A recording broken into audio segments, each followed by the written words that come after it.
அஸ்ஸலாமு அலைக்கும். Hi friends, இது ரிஹானாஸ் கிச்சன்.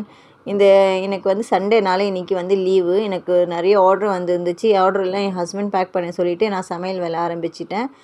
அதனால் வந்து இன்றைக்கி பருப்பு கீரை வச்சுட்டு அப்புறமா ரசம் வச்சு மட்டன் கிரேவி செய்யலான்னு சொல்லி தான். மட்டன் கிரேவி வந்து ரொம்ப ஈஸியாக எப்படி செய்கிறதுன்னு சொல்லி தான். இஞ்சி பூண்டு மிளகாத்தூள், கொஞ்சோண்டு மஞ்சத்தூள், மல்லித்தூள், அப்புறமா குழம்பு மசாலாத்தூள். என்னோட ரிஹானாஸ் கிச்சனில் குழம்பு மிளகாத்தூள் இருக்குது. அதுலேயே மட்டன் கிரேவியும் கொஞ்சம் போட்டு செய்யலான்னு சொல்லி தான். ஈஸியான மெத்தட் இது. அடுப்புலேயே வைக்காமல் எல்லாமே போட்டுட்டு மிக்சி 5 விசில் வச்சுடுங்க. 5 விசில் வச்சுட்டு அதுக்கப்புறமா பாத்திரத்தை மாற்றி விட்டு என்னோடய சிக்கன் 65 மசாலா கொஞ்சோண்டு ஆட் பண்ணி எடுத்திங்கன்னா அவ்வளோ கிரேவியாக இருக்கும். மேலே கொத்தமல்லி தூவி எடுக்கிறீங்க. சூப்பராக இருக்கும். டேஸ்ட்டு அல்டிமேட்டாக இருக்கும் டேஸ்ட்டு.